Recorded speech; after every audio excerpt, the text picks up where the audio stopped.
the Bob Mills Weather Center, Oklahoma weather expert, Lacey Swope. All right, those storms, they were severe through the overnight hours, producing winds at times 60, maybe even as high as 70 miles per hour. Did do some damage. We've seen some pictures and reports of power lines down. We've been showing you some of the power poles as well. I want to show you this video from Marty Logan. And Marty, you're on with me now. This is video from about 2:30 this morning. Tell us where this was, Marty. Okay, that was south of Bausch Junction out in Major County. And I'm sitting there with my wigwag lights on, my emergency flashers. And here comes a semi, and I thought, well, he'll stop. I'm highlighting the pole that's laying across the road. And he did not slow down one bit and hit that pole. I threw it in reverse and started backing up down the highway. Luckily, no debris hit us and hit me.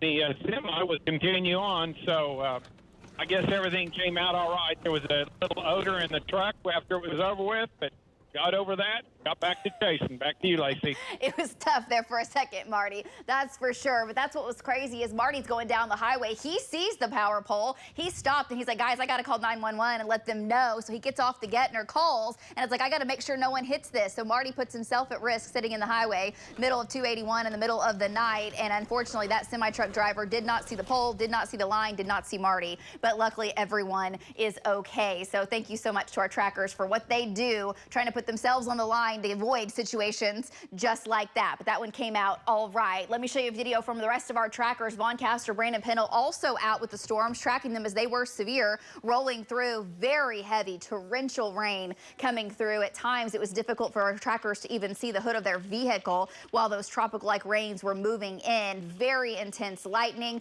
winds at times 60 up to 65 miles per hour on radar up near the Arcadia area. Vaughn Castor was in that, and those trackers stayed with those storms until they were no longer severe and no longer in our viewing area. They're still out this morning, and radar still lit up, but not with severe weather. Let me show you the power outages as well. It's just one area where the power poles were down. Up to 3,000 customers without power in Woodward County, 2,000 Canadian County. We had 1,500 without power in Grady County and 1,500 there in Oklahoma County. We're talking, I think the latest number was around 13,000.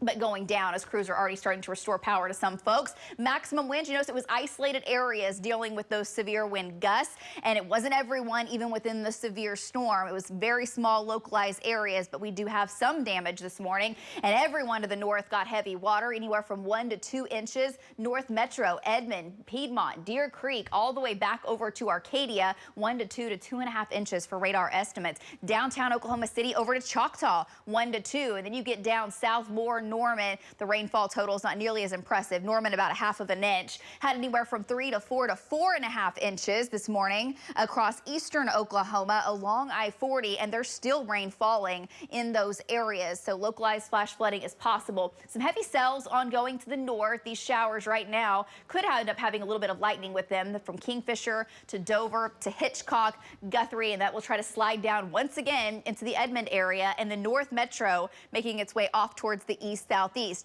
Heavy storms from Calvin back over to McAllister pulling away, and a few more showers down in south central Oklahoma, but just not a lot of rain for folks down to the south, unfortunately. On our Lucky Star Skycam network, live from American Fidelity, that section of roadway on the Broadway extension flowing just fine. Temperatures in the 60s, some 70s down to the south. North winds are going to give way to a south breeze today, and we'll try to warm it back up. Because of all the recent rains, low 90s for highs. It'll be a little muggy. Upper 80s in northern Oklahoma. Hot 90s and triple digits down to the south and southwest. And then on future next gen, this rain moves out.